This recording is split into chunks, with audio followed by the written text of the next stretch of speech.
luxurious panel moderated by Ambassador Ramdin as moderator of the panel. We have Ministry of Foreign Affairs of Suriname.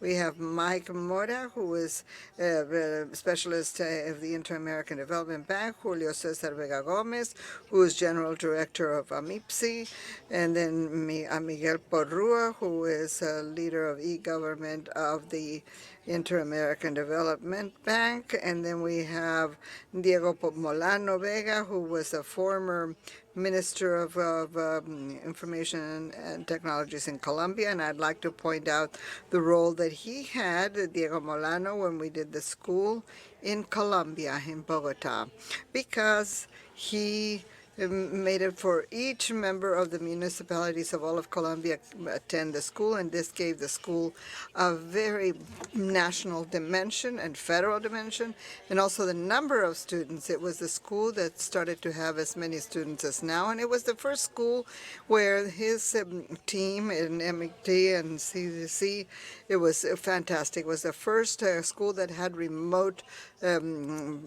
communication, and this was in 2012. So I'd like to give him a special appreciation, and I'd also like to thank Julio César Vega Gomez because he also helped us in the school when we had the school in Mexico in 2011, which was also wonderful. So thank you all, and thank you for being with us today. Ambassador, the floor is yours. For the introduction, and it helps us because now everybody knows who the panelists are. Good afternoon, and I want to say this. Yesterday morning when I moderated the first panel, it was 9 o'clock in the morning. Today it's 2 o'clock. Yesterday it was easy to keep everybody awake because everybody was in the morning. Today, after lunch, it's much more difficult, but I'm sure that this panel would catch your attention so that everybody stays awake during the whole hour we have. After that, you can do whatever you want. It is a very interesting topic, as Olga already indicated, e-governance in the Americas, and it is an interesting topic from different perspectives. It is important from the political perspective. It is about promoting democracy, promoting equality, promoting equal access, benefits. So from that perspective, e-governance is a critical element in creating and building better, more efficient societies. But also from the perspective of development, the fact that we can have now access to services on an equal basis in a very efficient manner, instantly, most likely at far lower costs than otherwise would have been the case. It is a tool which governments can use to fight corruption, which is a critical issue to many in our hemisphere. So this should be a priority for governments all over the Americas. And I'm very interested to hear from the experience of the practical experience from not only somebody who is from Colombia and has been involved in implementing this, but also from the perspective of the OAS and the Inter-American Development Bank and AMIPCI. But it's also something about a social cause of providing equal access, providing transparency and equality to services which should be non-discriminatory. People should not have to be treated differently for receiving this or other documents or this or other services. So I think this issue of e-governance, e-government, a lot has been done already in the hemisphere. I know that the IDB, the OAS has specific programs. I know that a lot more needs to be done, and I hope that in this panel you would hear some of the challenges, but also the good practices from countries which have been able to embark on e-governance in the hemisphere. Central to all of this is a strong ICT infrastructure. Central to this is good regulations and policies with regard to internet and the web itself. So I believe that the time is ripe for creating this strengthened momentum to implement ICT and e-government in the Americas. So those were my introductory remarks.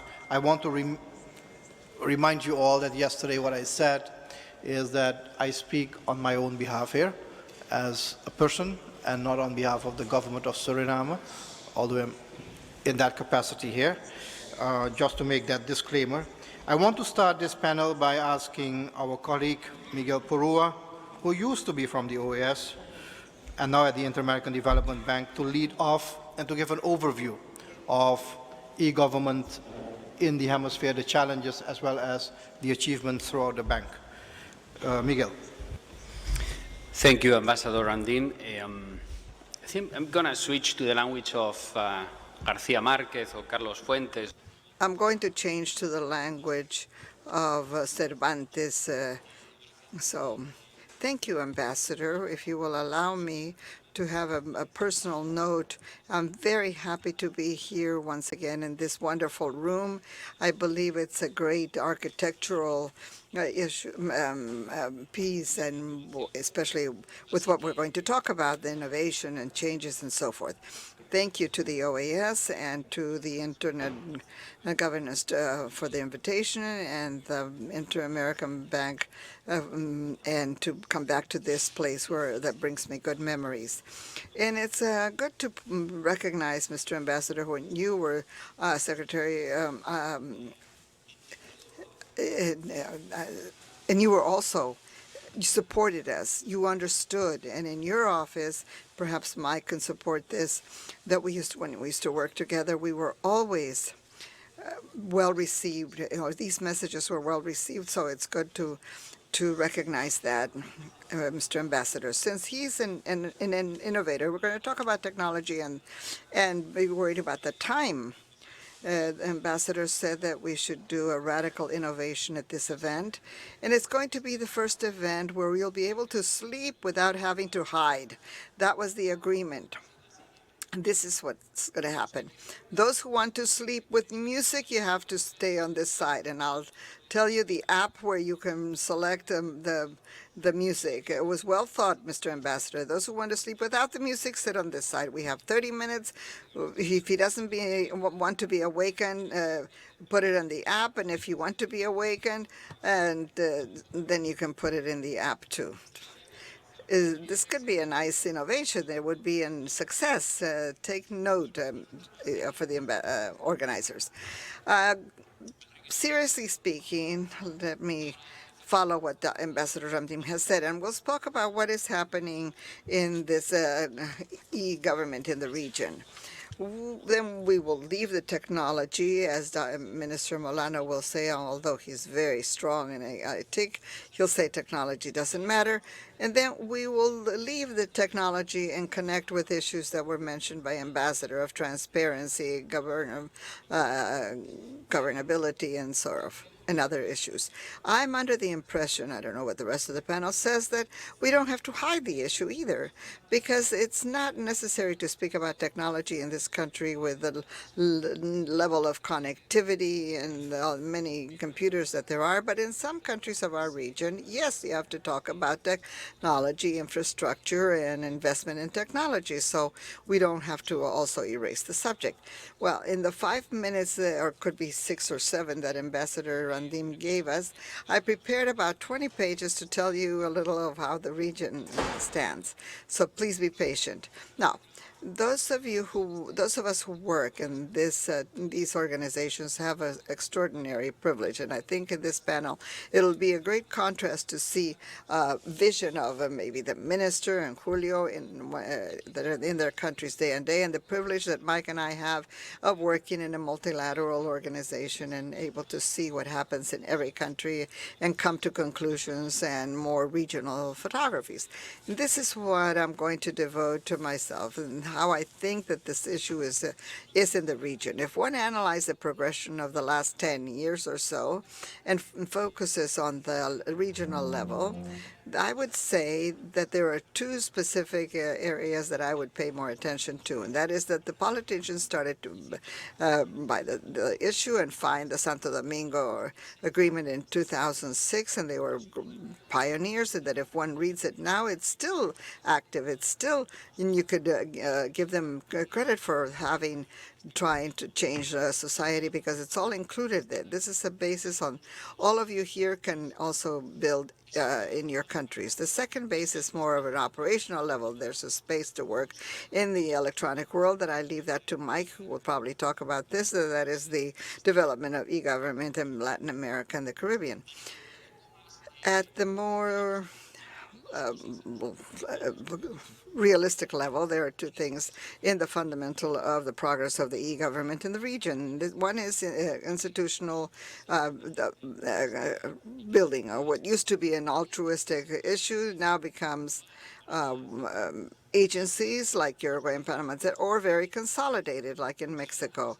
There is a constitutional presence that are very strong. And two, it's an improvisation to build strategies of e-government and with the needs of the people and the governments, etc. So I think it's of the 32 countries that make up this organization, 18 or 20 have a strategic exercise that is very serious. It's great progress compared to the 18 years ago. At the most national level, I would say, what happened at the country level? One, the countries were consolidating teams, and in some cases they were survived until the government changes. I can mention several countries where the people at the head were 8 or 10 years in 2 legislatures, and that's extraordinary in the region. It didn't happen before. And two, we started to see the activity of creating portals for doing paperwork and to make things much easier and follow. And this shows an aptitude and tendency of putting the services online. I would say that if I have to point out 2 issues where the region is more involved in, is Internet of Things and things, but 2 strong issues are open data and connected to that the packages. I don't think, or hackathon is a tendency that is growing. And the clear understanding that the mobile telephone is a tool, a lot of orientation to e-government, and we in the bank, we see that one of the channels, access channels, is a phone. Well, what is the objective reality of how the region is in e-government?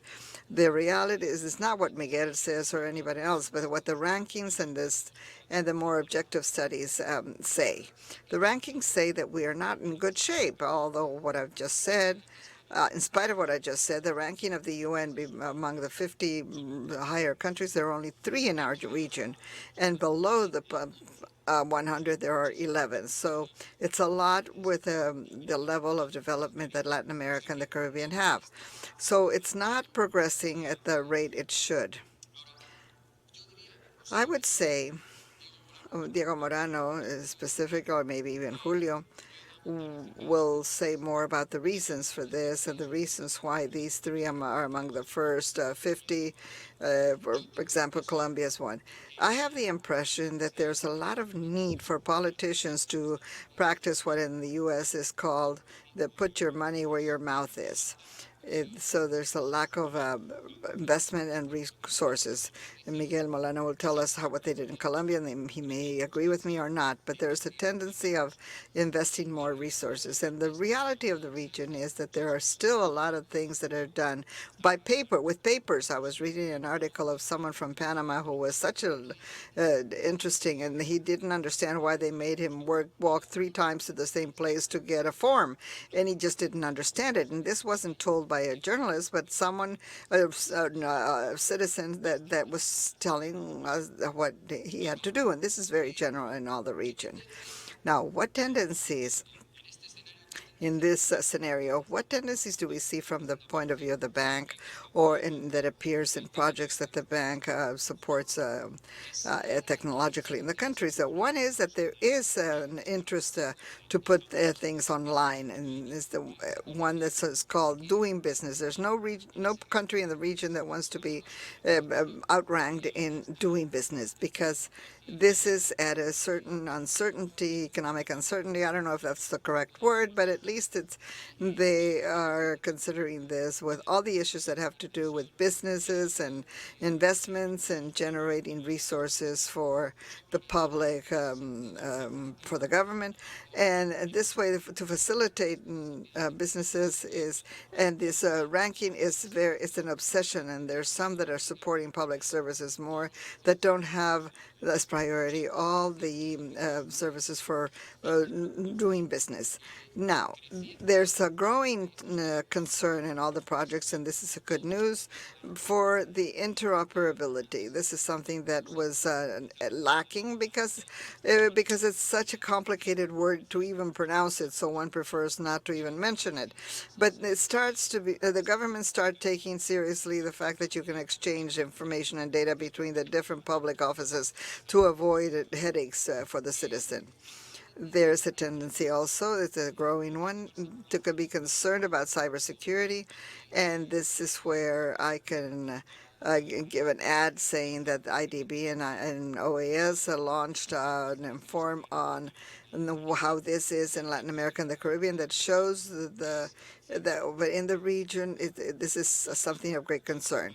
A lot of the countries here present and can see that not only it's the webs of the government and the president that changes the pictures and puts them on a bicycle and everything, but it's the ransomware of the common citizen. It's this danger is getting to him, and it's creating pressure on the government to protect the citizens. So it's a concern for cybersecurity. Now, the importance of the social networks for many of you here is an everyday thing. Then for the politicians, it's something that is more, it's a enforced issue, and Mr. Molano will probably tell us interesting stories. But the profile of the citizens, we asked the municipalities of how they work the social media, and we were very surprised because 80% of the mayors had accounts in Twitter and Facebook and personal accounts, and 77,000% also had personal accounts. So the citizens are participating in the social networks. You can find them there. Another important tendency is the concern for local electronic government by the municipalities and the paperwork that has to be done in the municipal life. And I know that for a long time this was not even accounted for in the central governments. And I'm putting Molano here as an example constantly, because the government, an E-line government, could be a nice message of how it was the son of a national lines in Colombia. So I think, Ambassador, after those wake up after 30 minutes, we're going to do the question and answer. My final message is there's still a lot to do. Objectively, the region, although advanced quite very much, it has to be concerned to continue this progress. This is the time to show results. Things were done, and to sit down and analyze what changed and what improved and put it in front of the politicians so that they would be motivated not only to support the initiatives but also to put the money where the mouth is. And with this first round, I hope that everyone is now awake and we'll start the discussion. Thank you.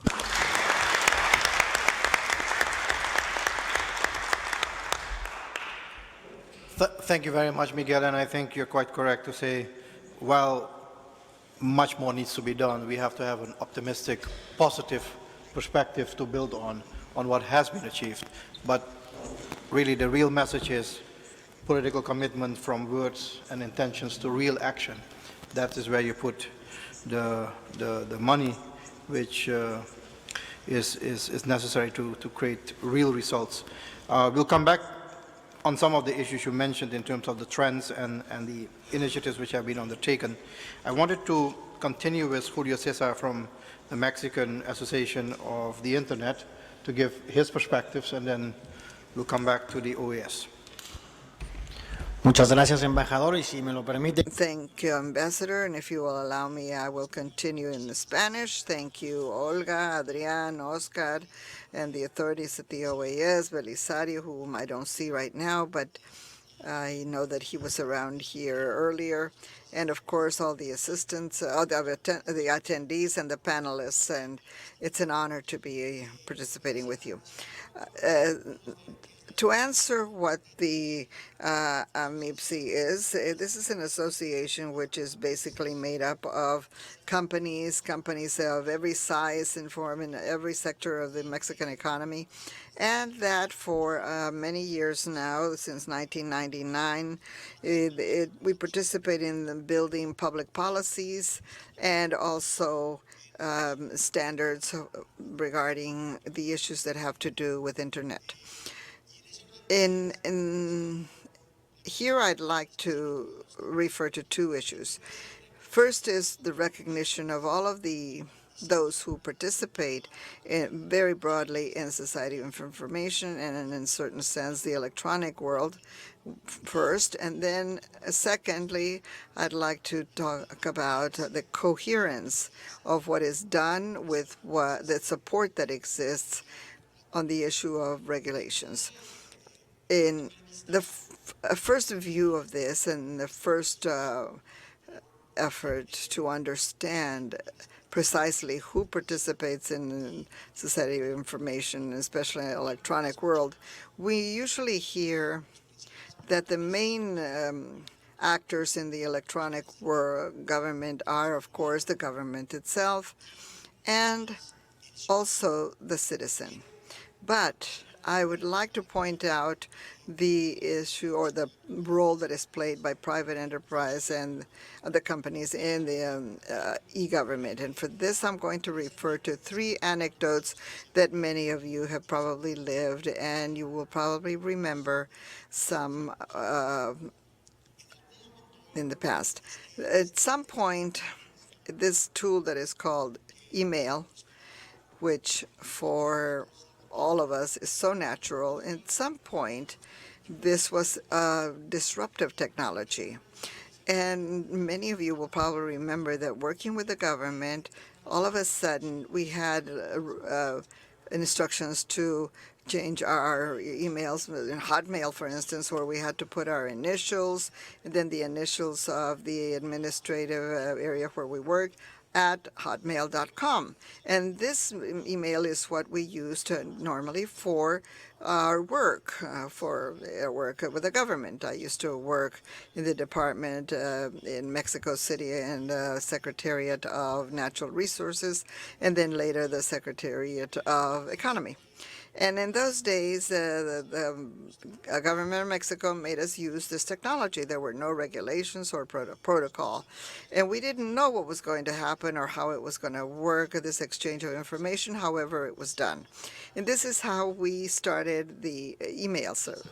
And then later on, as also in a more recent example, is the use of the social networks. And this has changed in such a way in different aspects of our lives that, for example, in the Secretariat of Mobility, which is an entity of the local government, which regulates the public transportation, the vehicular parking, the smog, the air. Anyway, through the social networks, they implemented the complaint department for public transportation, and the follow-up of these complaints was something that seems simple, but it was very specific, very special, and it's the authentication of people. Before, when you had a complaint, you had to go to an office, bring your official ID, sign a form, and nowadays, by making your complaint through the networks, the social network like Facebook, for instance, of each person, the complaint is registered. There's a company that participates in these efforts of taking better services to the citizen. And in this first point, and as a third experience, I'd like to tell you about something that you've probably heard in the news very recently in Mexico. And some delegates of Mexico City, which are the smallest administrative entities, they're like municipalities, they try to use Periscope for some of the government functions. And there's a very intense argument now in different areas that whether the use of this technology, that more than helping the citizen, instead it is against their fundamental rights, such as their privacy and protection of personal data. With this, I'd like to say how technology and developments of the companies have been the catalysts for the evolution of the e-government that the governments of the different levels have with the citizens. Punto. Secondly, and it's directly related to the Periscope issue. The second point is how we are providing a legal base to certain actions undertaken by the government so that these actions have some legal recognition. In this regard, I would like to share with you an experience that we had in Mexico. We, together with the World Bank and the Secretary of the Economy in Mexico, carried out a project called Legal Harmonization of ITs. In this exercise, what we first did was to sweep the whole legal framework in the country, from international treaties to any type of regulation of the administrative power in all the entities of the Mexican in Mexico. We developed also a website to bring our ideas to local legislators as well as local authorities. Eventually, we proposed some model laws based on international regulations and best practices so that they could be adopted at the different government levels. In reality, when we talk about a country, we're actually talking about many countries at the same time. Not all the different entities within a country are at the same level. And when we carried out this exercise, we found some extraordinary things. For example, when it came to certain laws, we had the communication means that was regulated and was closest to the telegraph. This means that many times we use and develop technology that doesn't have a legal support. And on the other hand, sometimes we regulate certain activities that don't really have any space in reality. And that's why I mentioned this regulatory consistency. We need to have this in any type of e-government effort at a national or regional levels. Finally, I would like to wrap up with a final idea, which has to do with the previous panel. I believe it was mentioned by Bruno from the UIT. I think we need to be humble. We need to empathize with the different entities that participate in an information society, especially with e-government. We have to stop thinking about whether we are water, lemon, and sugar, and how we each one of us feel, and think that we need to make lemonade. We need to work together. We need to uniform and join efforts. I hope I didn't take too much time. And we can have now a discussion. Thank you. Much, Julio. César, the point you're making about not only the need to have e-governance and the importance of it, but also to have a foundation of regulations, a legal basis, to make it work as it should work with the right benefits for those using that same system. I hope you can come back and listen to the former Minister of ICT shortly and to hear his experience in terms of how the government of Colombia dealt with some of those challenges. But before that, we'll hear from the OAS e-government specialist, Mora, about what the OAS has been doing in support of countries. Thank you, Ambassador Ramdin. I'm going to also switch to Spanish in a minute, but before that, I would like to reiterate as Miguel Porrua mentioned, and second the words of Miguel on saying that while you were here as a secretary, as a Deputy Secretary General, you had provided great support to the government activities and, of course, in special for our activities on cadastral and property registry in Haiti. So we thank you for that, and we appreciate it, and I'm honored also that I could share this panel with you as well as with the rest of the colleagues from Colombia, IDB, and Mexico. En español, y entrando en la perspectiva de la... Now I will switch to English. I will switch to Spanish. As Miguel Porrua said during his introduction, he touched upon some of the regional issues. Specifically, he talked about a regional project through a very consolidated platform that has been carried out throughout several years. I would like also to talk a little bit about how e-government has, or rather, how this regional platform for exchange and cooperation supports e-government in the Americas. I would also like to acknowledge Miguel Porrua's work.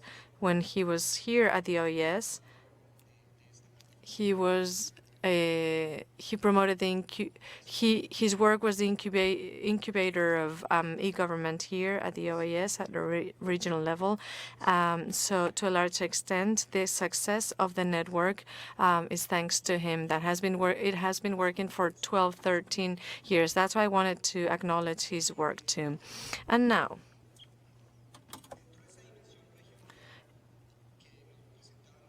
like Miguel was saying, there are regional initiatives carried out by the IDB. He also talked about e-government and how it's being developed at a regional level.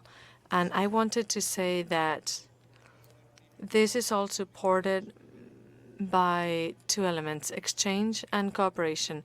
Exchange, but not necessarily only between international organizations or cooperation agencies, but among countries themselves, countries in the region. And that exchange and cooperation among countries in the Americas is very important. My department at the OES is supporting all this as technical secretariat, and we're also collaborating with the IDB and with Canada.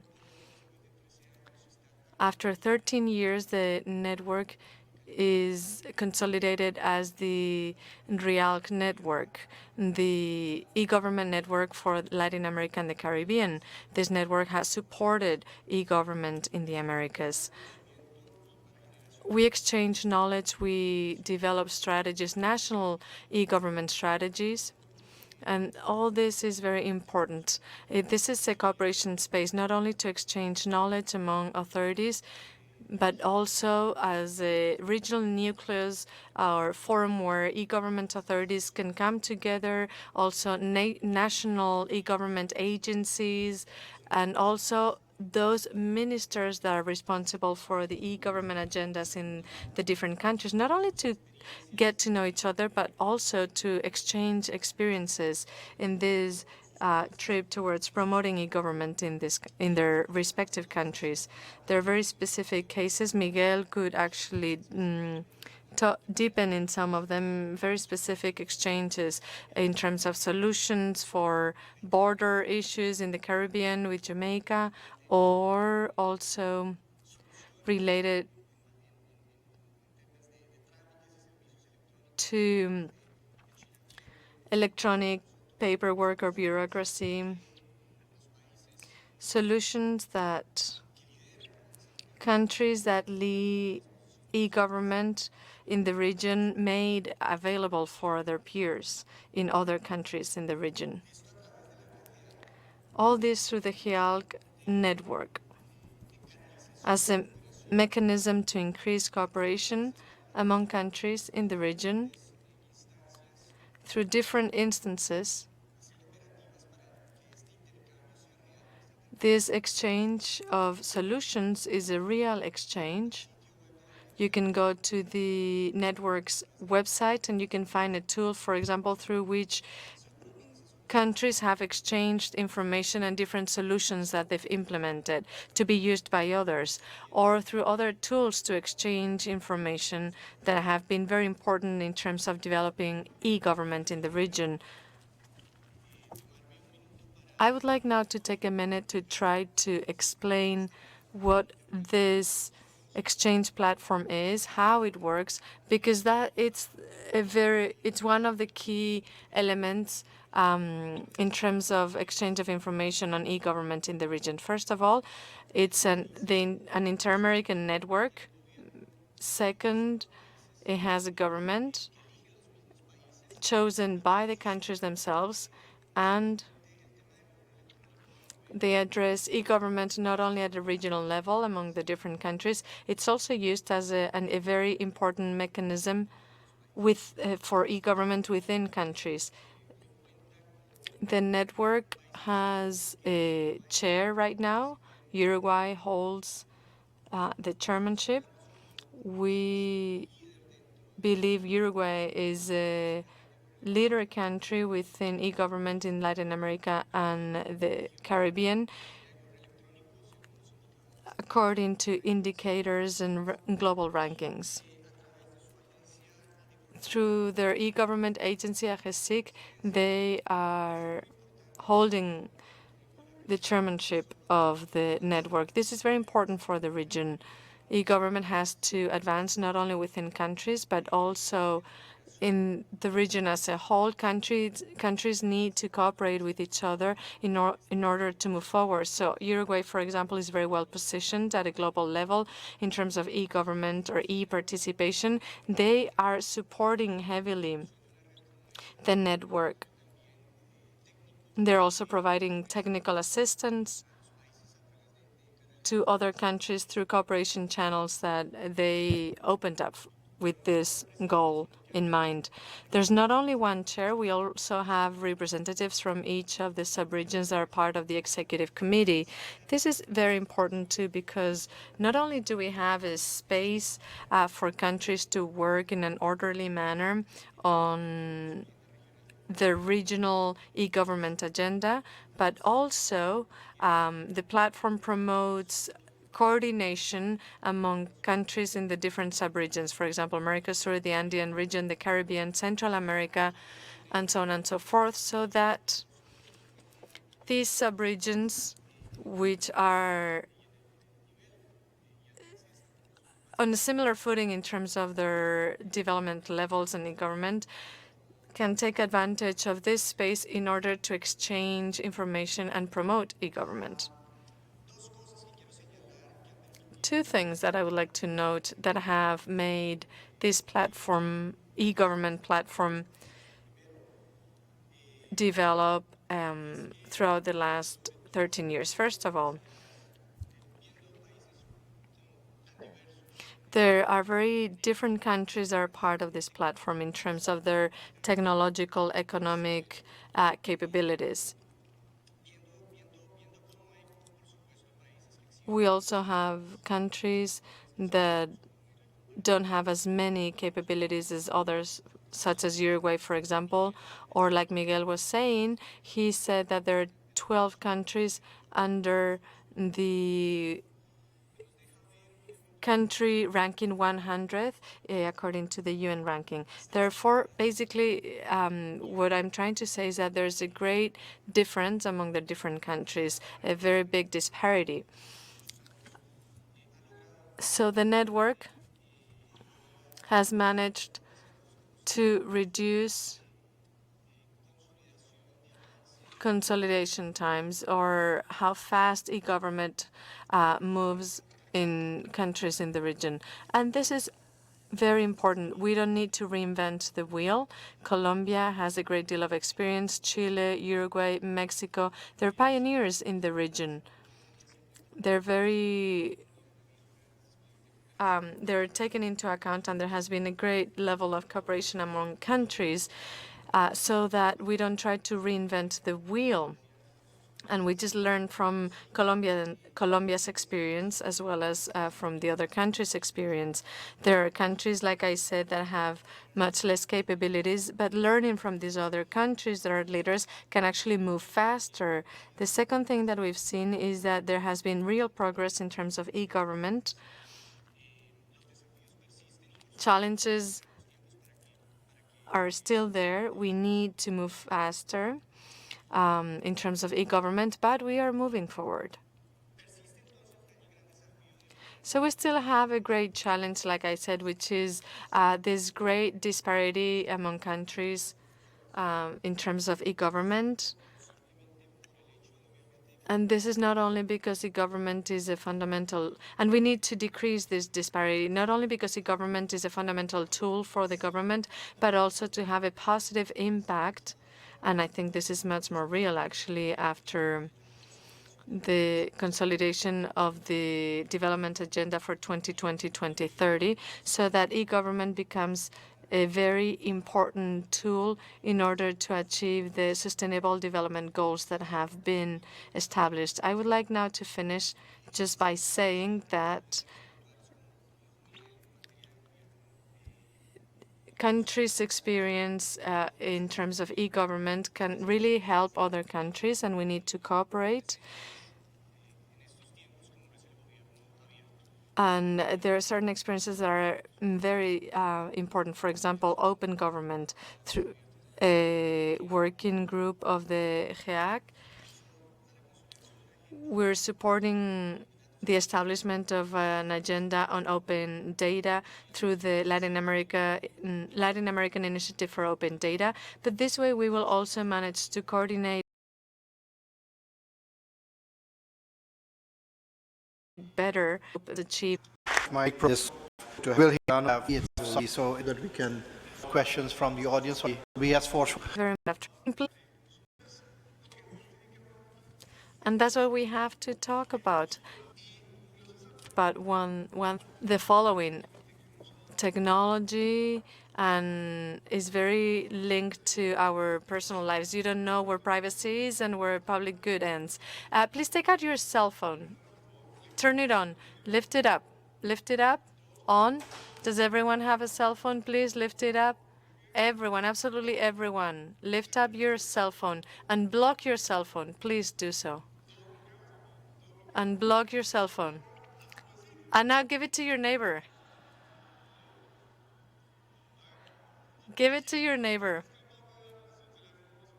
Who is willing to give their own cell phone to their neighbor? Not many people. Why? Because this device has our lives in it. Basically, we have everything in it. We have our agenda, our information, our secrets. Remember the debate here in the United States about whether Apple was going to unblock his cell phone or not? And the question is it also vital for the government and for us as citizens to relate to the government? Who here over the last 24 hours, who today, who has used an application, an e-government application today? Who? Raise your hands. No one. Very few people. Why not? Why is that not happening with the government? Why not? So really, based on the experience that I have with these issues and working for the Colombian government, I think that in order for this to happen, we need a strategy with very specific elements. The same one that my dad had. He was a campesino in the Colombian mountains, and his strategy was always the same one: carrots and sticks. Carrots and sticks. The carrot. What's the carrot? Well, the carrot is for this to work, we need to have incentives, basically.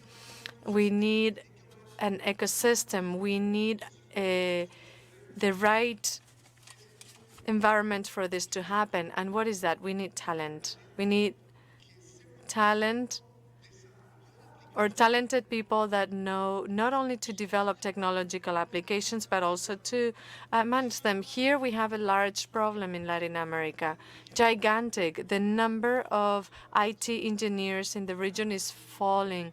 We are producing less and less engineers every year. In Colombia, we have 93,000. We are missing 93,000 engineers in ITCs. The same thing in Chile, and we have less students, engineering students. A colleague of mine in Switzerland told me that we have a lazy generation. They're not interested in these degrees, and if we don't have many IT people, and the private sector comes and pays a very large salaries to these people, what does the government do what does the government have to do to attract these people? We need the right environment, we need the right people, trained people, and we don't have it. And I'm not talking only about technological knowledge. The problem affects all jobs, all professions. In Colombia, we measure professions and technological expertise in all different jobs. We carried out focus groups, and it's kind of sad to see how a doctor or an accountant or a public administrator that graduated from the best university does not have the knowledge to use technology. They don't know what big data is. For example, they open the newspaper and everyone reads about the Zika virus, and how are we going to talk about things if doctors don't know what big data is? And big data is fundamental to solve the Zika virus problem. And the thing is, we think we know technology because we're using WhatsApp and Facebook. And this is very serious. And we started to measure this. We use an indicator that measures IT skills, and the countries with the worst ranking are in Latin America. And so we have this large deficit, which is basically that we're missing trained people, and that's fundamental. Something else that is key is we need research. We need universities that train people on e-government. We also need students. The very few students that study technology-related degrees also learn about solutions for e-government. And like Julio César was saying, the private sector needs to get involved. The public sector is really, really bad when it comes to innovation. The one that innovates is the private sector. Therefore, in order to have a good environment, a good ecosystem is the one that has incentives for the private sector to innovate. Let's have a look at cooperation. Cooperation should also take place in the private sector. Look at the applications that you all use. WhatsApp is the most used application in Latin America. WhatsApp is the one. Facebook, Instagram, all the big applications have very specific characteristics. First of all, they're global because they have scale, and scale economies are fundamental. Therefore, we need to work in the region in order to develop applications that have scale. The same application has to work in Mexico, Colombia, Peru, Ecuador, Colombia, all countries in the region. That's highly important. And who has to develop this? The private sector, with certain regulations or norms defined by the OAS or the IDB or the GEAC network. But we need to make sure that the same thing happens as in the private sector. The other element that we need is training.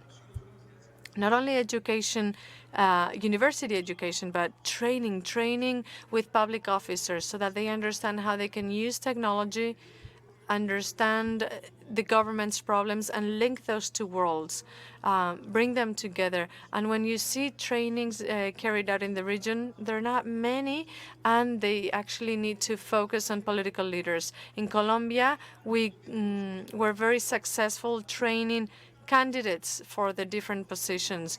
We formally developed courses to train local authorities, candidates actually, to local authorities, to mayors, governors, candidates also to president of the country on these issues. And we have to do this. It's this community here that has to do that. We need to train them so that when they're elected, they say, ooh, it's important to do this. First of all, train the candidates, and once they're elected, to continue to train them. And above all, they need to understand the power of technology to be more efficient, more transparent. And at the end of the day, something else that is very important is that it has to generate votes, because if it doesn't generate votes, it doesn't work. And we in the ITC's community need to help here. We need to promote, I always say that we need to create the ITC's party. An ITC's party that promotes public policy. We accept everyone from right-wing parties to left-wing parties, center, but you need to promote technology policies. We need that environment. Another element that I would like to highlight is we need a strong software industry that focuses on developing solutions for the government. And that industry does not exist in the region. We need to develop policies in order to incentivize the use of software in the government. And then something else, open government. Everyone's talking about open government, open data. We also need that. But we need not only carrots, but also sticks. Sticks are fundamental, and like one of the panelists said, the stick is the law, basically. It happened to me when I had no law, and I was knocking on the mayor's doors, and I was saying, come on, mayor, I'm going to train you on e-government, and no one was paying attention to me. I had to go to the Congress, and a law had to be enacted, because otherwise no one pays attention to you. They have other priorities. You need sticks too. You need obligations. You need specific legal mandates that make entities change. For example, we enacted a law, several e-government laws actually. We made that the government CIO figure was mandatory in all the different state entities. Another problem is that we're not there yet. We have a large network of government CIOs in Colombia and the last year we had a meeting with the government CIOs from Colombia and the United States. But we need to do this. We need to transform entities, and you need to have the right laws in place to make everyone abide by the law, and also to control everything. In the case of Colombia, we started with an electronic program that would verify entities, and it was impossible. We developed an external figure to certify e-government quality, like ISOs, but basically we developed private entities to do this, and we're making it mandatory at all levels, not only at the central government level, but also at regional levels, within Colombia. And this has to be mandatory. Basically, the ITCs are multipliers, or must be multipliers. This is not only a government issue. Our role is to be multipliers. We need to make sure that governments adopt these strategies with carrots and sticks in order to transform our governments so that our governments become more efficient and more transparent. Thank you very much.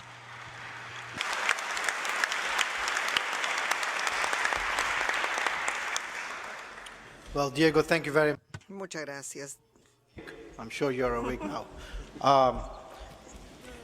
I want to reflect quickly because we have a little bit more time, thanks to Olga. So we're going to continue all the way to 3 o'clock. I think you mentioned a couple of very important things that relate to what other panelists already mentioned, and I want to just quickly summarize them while the audience is going to get ready for questions. First of all, the issue about the change, the mindset change. To make this happen, we need to change our mindset, our attitude, our thinking about how technology impacts our life, but also how it can benefit. You spoke about politicians. You're quite right. Politicians must see the benefit first before they start buying into a process. They don't need to be the technical experts. They don't need to understand the details of it. But if it's going to cost them votes, they're not going to buy into it. So it is critically important to inform, especially legislation at different levels, about the benefits of e-government. The other thing which you mentioned, which is a far more structural problem, not only in terms of ICT, is the lack of attention, or the lack of appetite, I should say, in our education system for math, for science, and technology training. It's a problem that impacts our competitiveness overall, not only in terms of ICT, but also in terms of our ranking, our position globally, and our ability to compete efficiently and effectively in the world economy. We are lacking hundreds of thousands of engineers annually. Compared to the OECD, we need to train, as I recall from a couple of years ago, at least 170,000 engineers annually to be able to reach a certain level of development or to facilitate that development. So it requires not only mindset change, but also targeted change in our education systems to focus on math, to focus on science and technology training. And that is regretfully not happening. The other thing is the involvement of the private sector. Many spoke about that. These things don't happen by governments alone. It is that partnership between both the private sector. And the other thing which is critically important is not only the legal basis to make these things happen, but it is also the enforcement is critically important. Just having a regulation, a law, or a legal framework is not sufficient. You need to enforce those as well before it becomes useful in the whole process. And regretfully, yes, we are not the Silicon Valley of the world or the hemisphere, or we're not Goa in India. Our software industry is not well developed in the hemisphere, but it has the more structural cause. I want to summarize that because I think that gives an overall picture about the circumstance in the hemisphere, but recalling again that many governments are trying to come to that point and developing a more collective national strategy on ICT is maybe something which can be advocated, learning from experiences from each other. Now, we have a couple of minutes for questions. I would suggest that we take 2 rounds of questions. The first round, 3 questions, and the panel can respond. If you have a specific question for one of the panelists, feel free to indicate. Otherwise, I will ask all the panelists to respond to all the questions if they wish. And then after that, if we have enough time, we'll go to a second round of questions. But let's take 3 questions first. I'm not sure if Barbados is still operational in terms of the hub. It is, so if they have questions, feel free to, you'll get priority in that sense. So if you wish to raise one of those questions. Comments, not a speech. Comments. Okay, briefly. Go ahead. Good afternoon, Andrew Edwards, Caribnog. So we have one comment from Dr. Pearson Broom in Barbados. The comment that the statistics for the Caribbean... Could you please speak up? Sorry. Yeah. So this is Dr. Pearson Broom in the Barbados hub. The comment that the statistics for the Caribbean aren't good was mentioned. To what extent is the suboptimal performance of e-government implementation in the region the result of organizational politics of international organizations that often advance multiple projects with different and conflicting aims and objectives? Isn't it time that international organizations cooperate with each other to ensure that e-government projects within the region reach complementary goals and objectives rather than conflict with each other? That's a comment. Thank you very much. We'll leave these questions for the 2 representatives of international organizations, IDB and OAS. We spoke about this a little bit before the meeting, so I'm sure we can share some information about where the Caribbean lacks the initiative or where international organizations are lacking initiative to cater for some of the needs in the region. I know that there is a willingness to engage, but they will go into that much further. Other questions? 3 more questions? No fingers? Yes? The first question's there. Bueno, en principio felicitar a todo el First of all, congratulations to the whole panel. It was excellent. My question is for Molano. Diego Molano.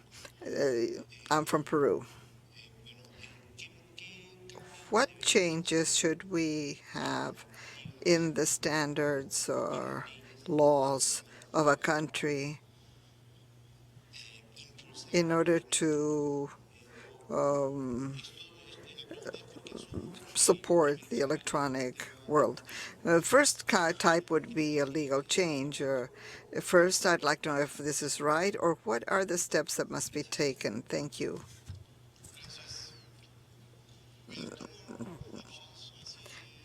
White? Yes. Gracias. Voy a hacer la pregunta en español. Creo que en el tema.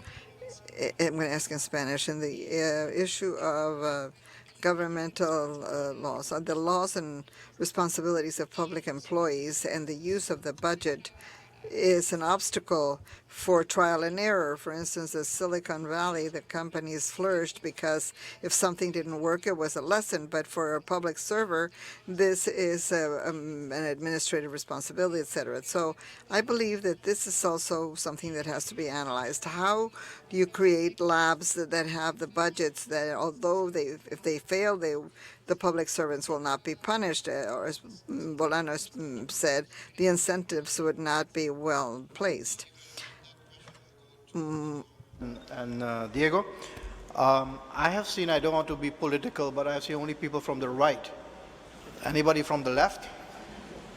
Yes, one question here from the left.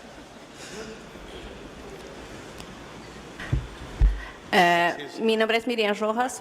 I am Miriam Rojas, Fundación Redes of Bolivia.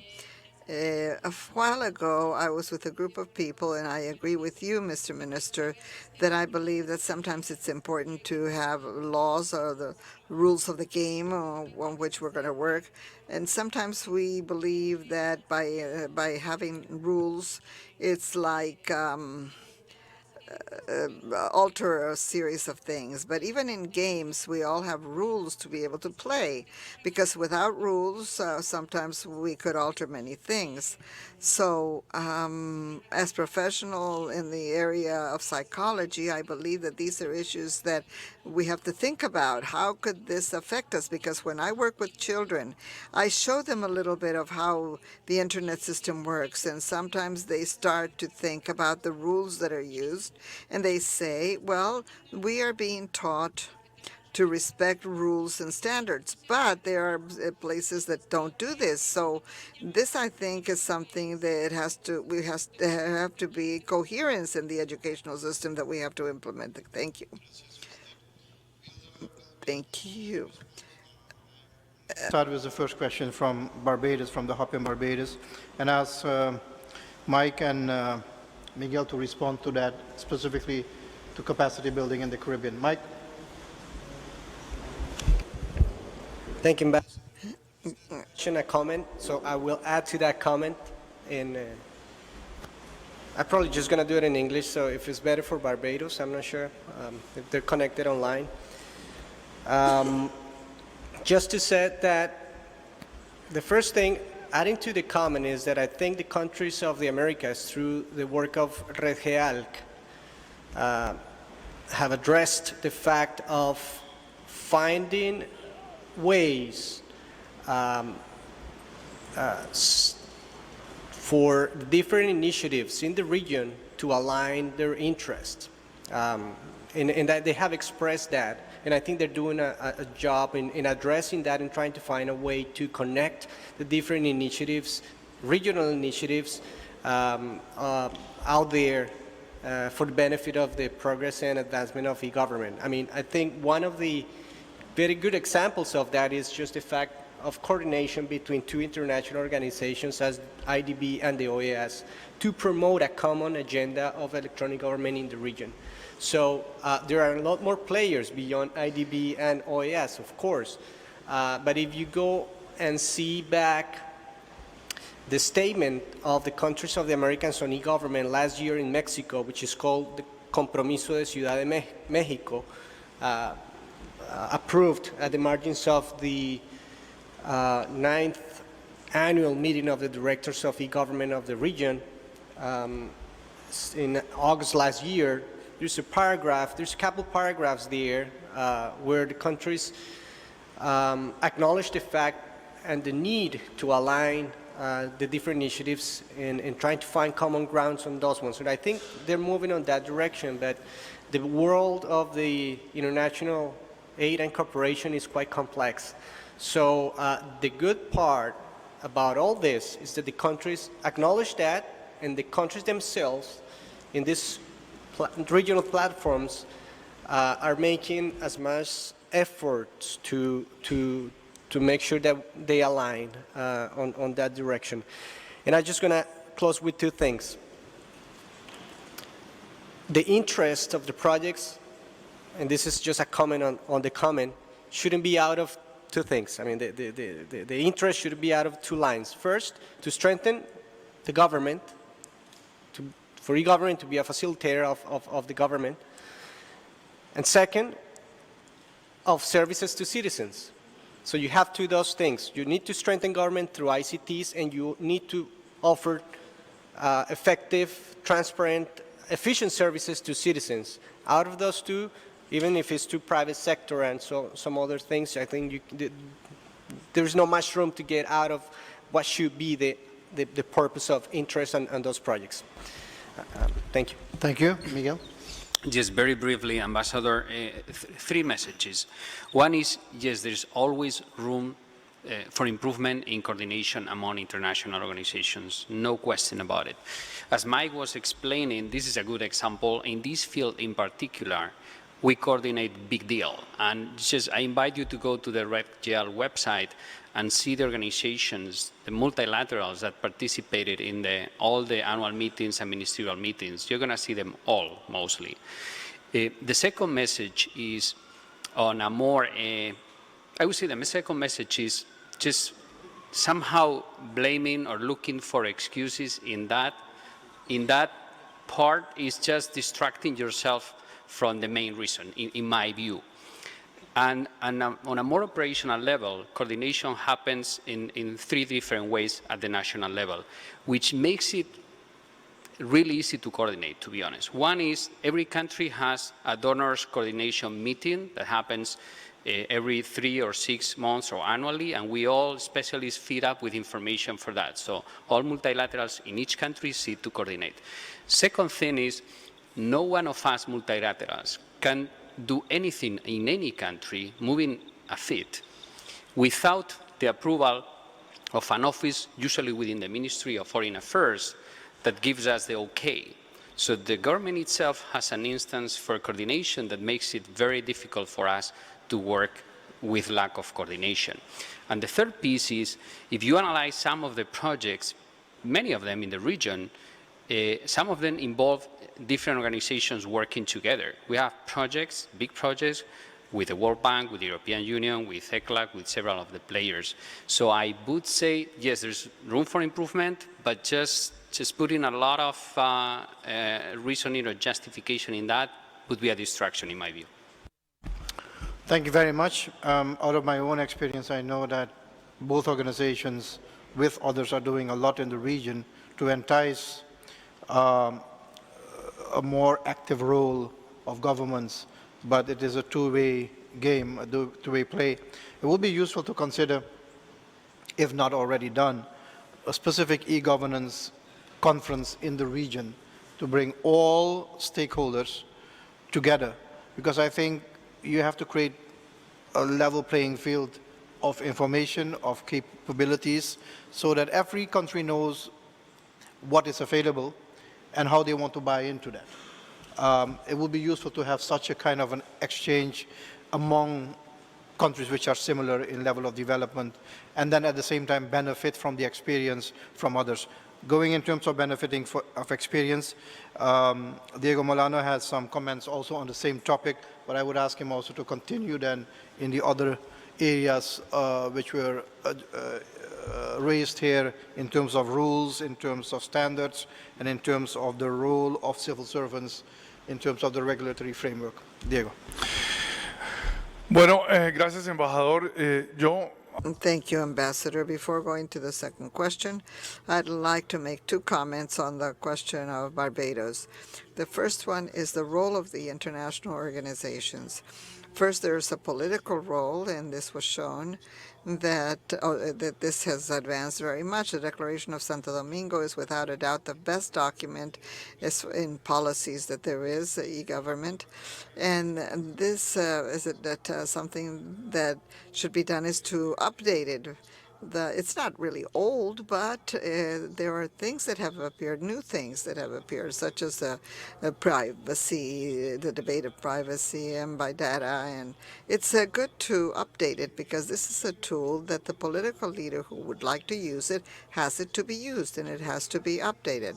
But you have to go a little bit further. You have to change how this cooperation is done. And once more, we go to the example of the applications that you are using. Today, you use the WhatsApp, and this WhatsApp is the same for Brazil, for Ecuador, for Peru. And India, they use the same WhatsApp. When Microsoft does the Word, they do the same Word for the whole world. And there are economies of scale, and they're also continually innovating, continually improving. In our countries have never, either Brazil or Mexico or Chile will never have the institutional capacity by themselves to develop markets, digital markets, integrated, or for integrated solution at the global level.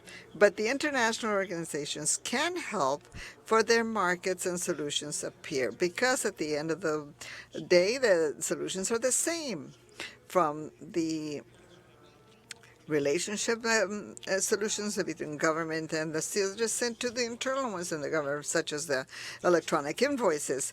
They're the same solutions, and it's an important role. And here I go to the next question, which is the legal changes.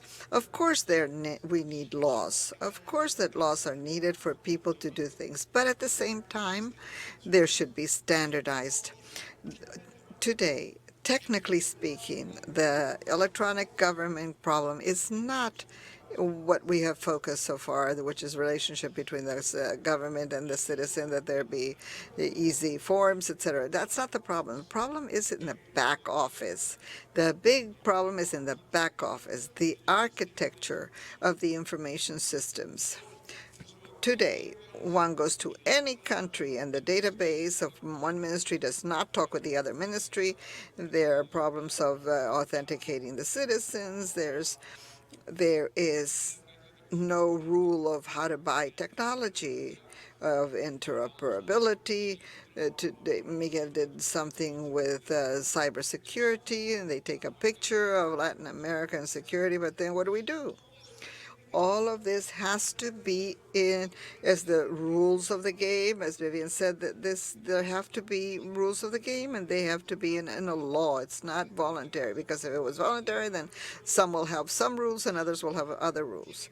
And this is where there has to be someone who defines this technically and is empowered, or maybe a ministry or an agency that defines this for everyone. But they also have to force all of the entities of the government to transfer digitally, and this is vital. And there is another issue that Lina mentioned that has to do with the government innovation, and I'm totally in agreement with her, because I have seen it in all of Latin America, especially in Colombia, how assumes risks. The innovation has to assume risks. Well, they assume risks. How many marsupins failed? Well, hundreds of millions. But in the case of the government and the Colombian government, the one who fails goes to jail. We're not talking, he goes to jail because he wasted public resources. So one says, what do we do? Well, you have to think of what to do to innovate. One of the ways is to let those that is not a private sector and let us generate a way so that they will not be the ones that will assume the risks. Or there could also be in programs in Colombia, we want special areas in the government where the failure is permitted. It doesn't matter. But it's very difficult to convince Congress to do this, especially how to do it, the controls. And this is a challenge that we have in the government. To do digital transformations and to innovate, it assumes that we have to take risks and assume the risks. Your perspectives on the question about the regulations and the standards and compliance? Thank you, Ambassador. Muchas gracias. Bueno, Thank you. Yes. This to innovate in this perspective of public servants can only do what the law says, which is different from the private sector, that they can do whatever they want until the law says that they can't do it. This makes a big difference of how to address the issue of innovation, either private or public. In this same field, and speaking of regulations, I'd like to say a little bit of what in the association we spoke about last year with Lina. We saw this concept of the cooperative issue. We considered that when one thinks on regulations, first of all, the first question one asks is it needed? Is this regulation needed? Is it necessary to regulate the issue? If the answer is yes, then the perspective of the regulation has to be positive. We should always look for a regulation to support the use of technology information or to improve the techniques. Never, speaking of the ITCs in general, never address the issue negatively or how the ITCs should not be used and how it should be punished. I don't think this is a good or correct view. And also the tendency in Latin America is, as was shown in the previous panel, the senator from Bolivia said how the initiatives grew to regulate issues that have to do with internet or use of technologies and communications. In Mexico, the same thing happened. It started to grow a lot, and not only are they initiatives, healthy initiatives. Now, this cooperative system, we have to see what this involves. So we are speaking of standards that impact society of information society, and the elements or the centers that are going to be affected by these regulations must participate in its creation.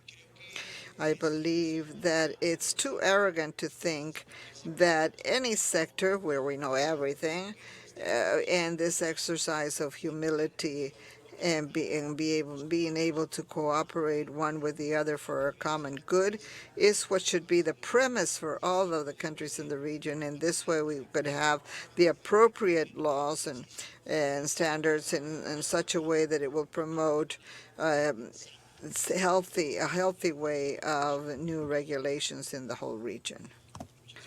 Thank you. We don't have time for a second round, but I'm an optimistic person, so I thought it would work.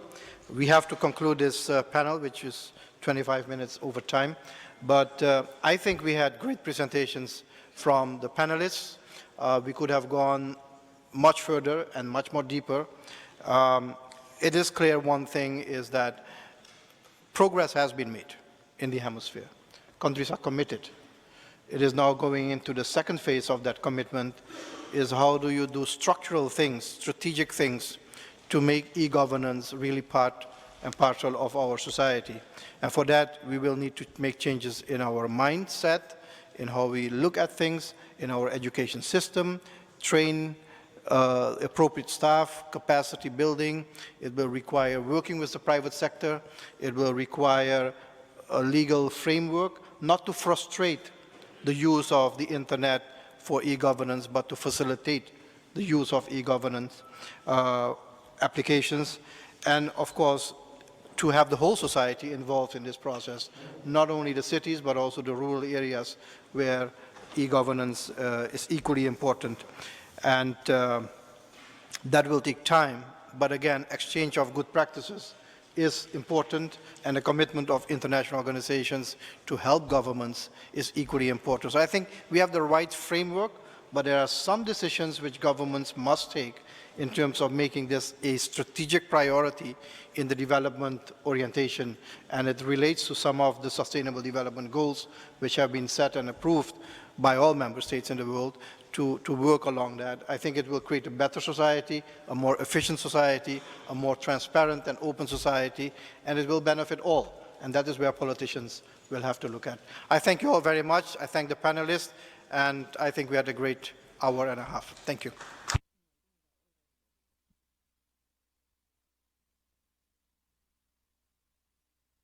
Gracias, embajador Ramdin. Gracias. Thank you, Ambassador Ramdin, and thank you to all the panelists. I want a picture with you guys next. Coffee, and then we'll be right back with the last panel for this evening. And don't forget, I don't see people rehearsing their songs, but I'm going to trust on the improvisations, especially from the Argentinians.